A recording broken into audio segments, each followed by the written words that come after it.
আমিনগাঁৱত মুখ্যমন্ত্ৰী ডক্টৰ হিমন্ত বিশ্ব শৰ্মা আমিনগাঁৱত নিৰ্মীয়মান cricket ground পৰিদৰ্শন কৰে মুখ্যমন্ত্ৰীগৰাকীয়ে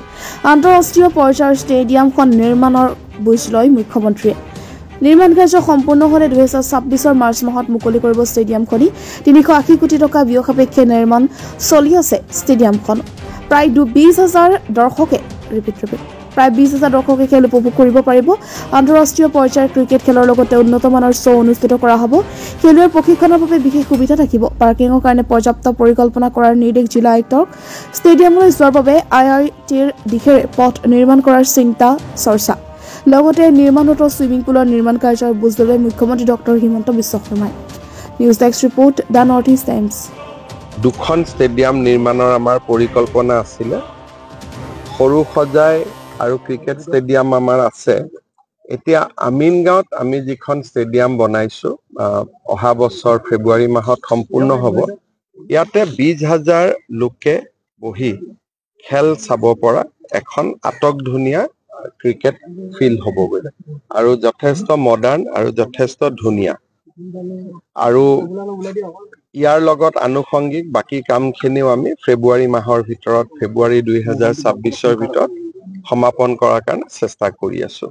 সো আমিনগাঁৱত এখন ক্ৰিকেট ষ্টেডিয়াম হ'ল ইনডোৰ ষ্টেডিয়াম হ'ল বেডমিণ্টন লগত সুইমিং পুলৰো কাম শেষ পৰ্যায়ত আহি পাইছে আৰু এইখিনিৰ লগত অলপ আমি পাৰ্কিং আদিও বনাব চেষ্টা কৰি আছো যাতে ইয়াতে ওৱান ডে ইণ্টাৰনেশ্যনেল হওক T20 হওক ইয়াতেও যাতে সৰু সজাই লগতে ইয়াতো যাতে খেলাব পৰা যায় নতুন খেলুৱৈসকলক ইয়াত প্ৰশিক্ষণ থাকিব কোচিং যিটো চেণ্টাৰ হয় ষ্টেডিয়াম এখন হলে এটা নহয় 4-5টাও কোচিং চেণ্টাৰ চলাব পাৰে এছিয়াত এনেকুৱা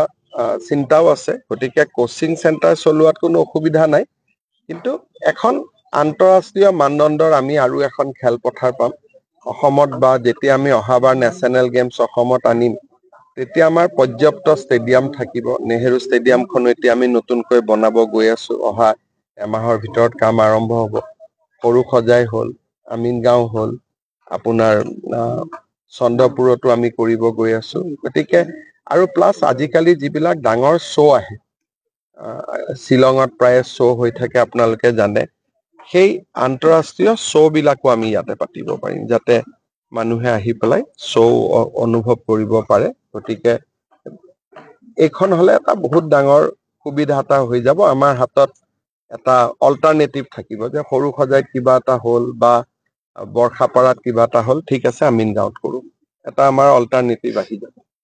আৰু যাতায়াতৰ ষ্টেডিয়ামলৈ অহা যিটো ৰাস্তা অভাৰব্ৰিজখন থকাৰ কাৰণে কিছু অসুবিধা তাৰ কাৰণে কিবা কৰিব অভাৰব্ৰিজখনটো আৰু ভাঙিব নোৱাৰি ৰাইজৰ অসুবিধা হ'ব কিন্তু তাৰ মাজেদি আমি এই ৰাস্তাটো দি IIT গুৱাহাটীক লিংক কৰি দিম যাতে সেইফালেদিও সোমাব পাৰি আৰু এটা ডাঙৰ কথা যে অসমৰ পৰা দুগৰাকী ব্যক্তি বিশেষকৈ আপুনি ভাৰতৰ BCCIৰ সচিব হিচাপে দায়িত্বত আছে আমি কি হিচাপে আশা কৰিব পাৰো এইবিলাকেতো আশা চলি আছে খেলুৱৈৰ ক্ষেত্ৰতো খেলুৱৈ নিজে আহিব লাগিব আমিতো জায়গা বনাব পাৰো কিন্তু আগ্ৰহ প্ৰশিক্ষণ ডিটাৰমিনেশ্যন খেল মহাৰণ পাতিছো এতিয়া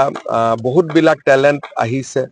স্পৰ্টছ হোষ্টেল কৰিম এবাৰ তেওঁলোকক যাতে ৰাখিব পাৰো সুবিধাখিনি দিব পাৰিম কিন্তু সকলোৰে এটা মন থাকিব লাগিব যে আমি খেলত আগবাঢ়ি যাম প্ৰচেষ্টা বহুত চলি আছে খেল মহাৰণটো আজি আমি 2 বছৰ সেইটো উদ্দেশ্য লৈ পাতি আছো কেতিয়ালৈ মুকলি কৰাৰ সম্ভাৱনা আছে ইয়াতো তেওঁলোকে লিখি থৈছে মাৰ্চ 2026 দেখা যাওক কি হয় গতিকে মই ভাবো যে মাৰ্চ ফেব্ৰুৱাৰী এপ্ৰিল মুঠতে হৈ যাব আৰু এতিয়া শেষ পৰ্যায়ত আহি উপনীত হৈছে গুৱাহাটী দলং কেতিয়া মুকলি ডিচেম্বৰ মাহত আশা কৰিছো অলপ লাষ্টৰ কামখিনি মাত্ৰ বাকী আছে এছিয়াৰ কাৰ্যালয়টো বৰ্ষাপাৰাতে থাকিব নে এছিয়াৰ কাৰ্যালয়ৰ বিষয়ে মোৰ কোনো আইডিয়া নাই